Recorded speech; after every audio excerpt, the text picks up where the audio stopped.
بسم اللہ الرحمن الرحیم۔ السلام علیکم میرے دوستو، آج کی اس ویڈیو میں ہم آپ کو اللہ کے پیغمبر حضرت محمد مصطفیٰ صلی اللہ تعالیٰ علیہ وسلم کے بچپن میں بکریاں چرانے کا ایک بہت ہی خوبصورت واقعہ سنانے والے ہیں کہ جس کو سن کر یقیناً آپ کا دل خوش ہو جائے گا۔ اس لیے دوستو، آج کی اس ویڈیو کو آخر تک ضرور دیکھیں، اور اگر آپ کو اللہ کے پیارے نبی صلی اللہ تعالیٰ علیہ وسلم سے سچی اور پکی محبت ہے تو آپ اس ویڈیو کو ایک لائک کر دیں اور کمنٹ باکس میں سبحان اللہ لکھ کر آگے شیئر بھی کر دیں تاکہ اور بھی لوگوں کے پاس یہ ویڈیو پہنچ جائے۔ تو چلیے دوستو، ویڈیو شروع کرتے ہیں۔ دوستو، حضرت حلیمہ سعدیہ رضی اللہ تعالی عنہا، جنہوں نے اللہ کے پیغمبر حضرت محمد مصطفیٰ صلی اللہ تعالی علیہ وسلم کی بچپن میں پرورش کی، جو آپ کی دائی مبارکہ بھی رہی ہیں، یعنی آپ کی رضائی والدہ بھی رہی ہیں، حضرت حلیمہ سعدیہ رضی اللہ تعالی عنہا فرماتی ہیں کہ جب سے محمد میری زندگی میں آیا تو ان کی برکت سے میری تو زندگی ہی بدل گئی۔ آپ کی برکتیں اتنی تھیں کہ جن کو دیکھ کر ہم نے محمد کا نام ہی برکت والا بچہ رکھ دیا۔ حضرت حلیمہ سعدیہ رضی اللہ تعالی عنہا فرماتی ہیں کہ ایک بار ہمارے یہاں سوکھا پڑ گیا، سب کے جانور بھوک سے مرنے لگے، مگر جس طرف ہمارے بچے بکریوں کو لے کر جاتے وہ خوب سیر ہو کر واپس آتے ہیں، یعنی کہ وہ اچھی طرح سے اپنا پیٹ بھر کر واپس آتے ہیں۔ یہ دیکھ کر سارے گاؤں والے اپنے بچے کو ڈانٹ ڈانٹ کر کہنے لگے کہ جس طرف حلیمہ سعدیہ کی بکریاں چرنے جاتی ہیں وہاں پر تم کیوں نہیں جاتے ہو؟ اس کے بعد میں گاؤں کے دوسرے بچے بھی اپنی بکریوں کو حلیمہ کے بکریوں کے ساتھ لے کر جانے لگے۔ اب سب کی بکریاں ساتھ ساتھ چرنے لگی،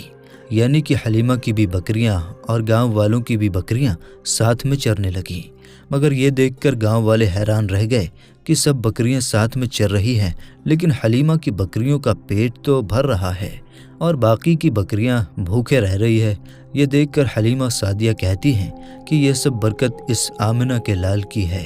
یہ ساری برکت اس محمد کی ہے۔ اور یہی نہیں، حضرت حلیمہ سعدیہ رضی اللہ تعالی عنہا فرماتی ہیں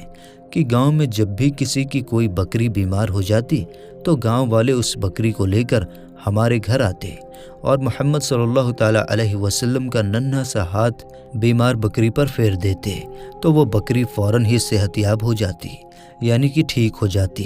اور یہی نہیں، اگر گاؤں میں کوئی بچہ بھی بیمار ہو جاتا تو اس بیمار بچے پر محمد صلی اللہ تعالیٰ علیہ وسلم کا ہاتھ پھیر دیتے تو وہ بالکل ٹھیک ہو جاتا۔ دوستو، اللہ کے پیغمبر حضرت محمد مصطفیٰ صلی اللہ تعالیٰ علیہ وسلم جب حضرت حلیمہ سعدیہ کے پاس میں پرورش فرما رہے تھے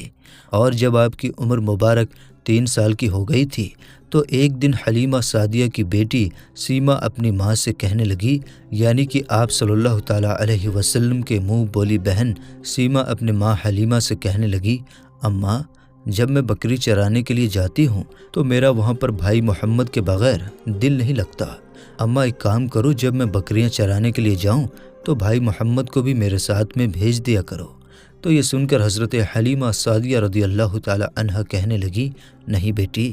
ابھی محمد بہت چھوٹا ہے، ابھی یہ بہت نرم اور نازک ہے، کہیں اس کو دھوپ لگ گئی تو دیکھو کتنا حسین مبارک چہرہ ہے، میں اس کو تکلیف نہیں دے سکتی، یہ تو میرا شہزادہ ہے، میں اس کو تکلیف نہیں پہنچا سکتی ہوں۔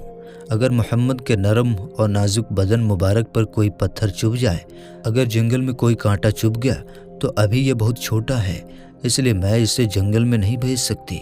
جنگل میں جانور اسے تکلیف پہنچائیں گے، وہ اسے مصیبت میں ڈال دیں گے۔ یہ سن کر حضرت حلیمہ سعدیہ کی بیٹی سیما کہنے لگی، اماں،